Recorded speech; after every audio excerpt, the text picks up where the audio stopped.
Olá, queridos, aqui é a professora Evelyn Chambarelli e hoje nós iremos dar início à nossa 10ª semana e falaremos um pouco sobre interpretação textual, sendo que antes eu irei abordar sobre o que é a língua, a linguagem, os tipos de linguagens e os níveis da nossa língua. Vamos lá. Linguagem é qualquer sistema de sinais, símbolos, recursos vários que o ser humano utiliza para estabelecer uma comunicação, ou seja, para se comunicar.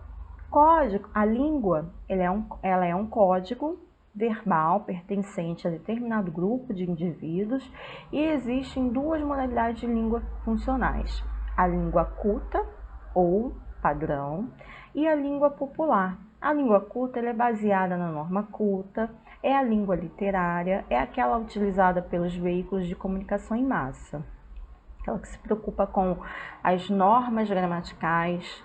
Já a língua popular é a linguagem cotidiana, que tem o seu limite na gíria.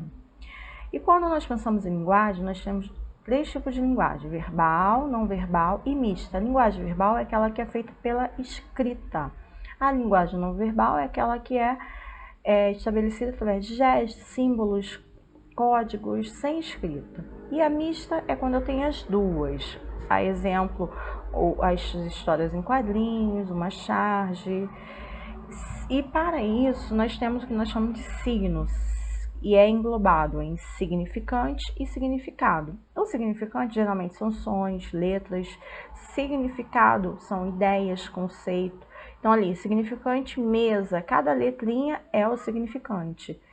Significado é a mesa, propriamente dita. E aí nós temos a linguagem coloquial e a linguagem culta. A linguagem coloquial é o nível informal, variante espontânea, utilizada em relações informais, ou seja, entre amigos, sem preocupações com as regras gramaticais, presença de coloquialismos, expressões próprias da fala, tais como pega leve, se toca, tá rolando, uso de gírias, uso de formas reduzidas contraídas, como pra, se, peraí, uso de agente no lugar de nós, uso frequente da palavra para articular ideias, tipo assim, aí, então. Língua culta é o nível formal, usado em situações formais, em documentos oficiais, maior preocupação com a pronúncia das palavras e o uso da norma culta, ausência de uso de gírias e variante prestigiada. Esta linguagem culta é utilizada quando vocês irão numa entrevista de emprego, quando vocês estão falando com pessoas mais idosas ou num ambiente mais formal, certo? Nós temos os elementos da nossa comunicação, que são o emissor, receptor e o contexto. Dentro do contexto, nós temos o referente, a mensagem, o canal e o código. O emissor é quem emite, quem codifica a mensagem. O receptor é quem recebe a mensagem e decodifica esta mensagem. Já o código é o conteúdo transmitido pelo emissor. A mensagem é o conteúdo transmitido pelo emissor. Já o código é o conjunto de signos usados na transmissão e recepção da mensagem. O referente é o contexto relacionado a emissor e receptor.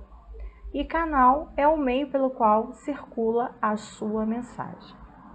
Então, como eu falei, nós temos as formas não verbal, verbal e mista. Não verbal, não utiliza os sons do aparelho fonador.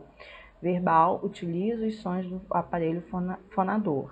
E mista consiste na utilização da linguagem verbal e não verbal. Então, aqui, neste primeiro quadrinho aqui, na letra A, nós temos uma linguagem mista. Na letra B, nós temos a linguagem não verbal.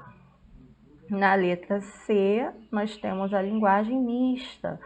E na letra D, a linguagem não verbal. Compreenderam?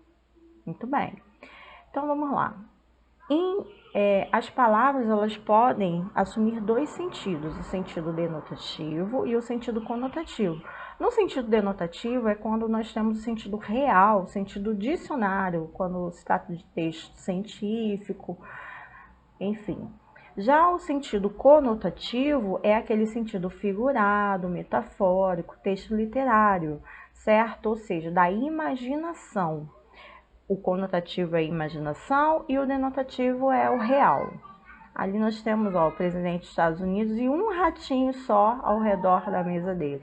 Aqui no Brasil, o presidente Lula, possivelmente vários ratos ali querendo roubar, querendo fazer a festa, né? Bom, compreensão e interpretação. A compreensão é o que está no texto. Segundo o autor, segundo o texto informa que, ou seja, vem explícito. Compreender é a intelecção, entendimento, atenção ao que realmente está escrito. Tipos de enunciados: o texto diz que, é sugerido pelo autor que, de acordo com o texto é correta ou errada a afirmação. Já a interpretação está além do texto. Depreende-se, infere-se, conclui-se do texto que, o texto permite deduzir que, é possível afirmar a partir do texto que, ou seja, fica implícito, você precisará fazer uma inferência, deduzir o que poderia ser esse texto. Interpretar, explicar, comentar, julgar, tirar conclusões, deduzir. Tipos de enunciado: através do texto, infere-se que, é possível deduzir que, o autor permite concluir que, sendo que neste caso aqui de interpretação, nós temos alguns erros que as pessoas cometem sem saber, e são estes. Extrapolação ocorre quando se sai do contexto, acrescentando ideias que não estão no texto, quer por conhecimento prévio ou pela imaginação. Redução é o oposto da extrapolação. Dá-se atenção a apenas um aspecto do assunto, esquecendo que um texto é um conjunto de ideias, ou seja, fica preso só em uma ideia que foi abordada no texto e se esquece das demais. Isso aí também é um erro. E contradição, não raro, o texto apresenta ideias contrárias do candidato, fazendo tirar conclusões equivocadas e, consequentemente, errando a questão. Então, muito cuidado com esses erros de interpretação, tá bom, meus amores? Por hoje é só. Finalizamos. Fiquem com Deus e até a próxima.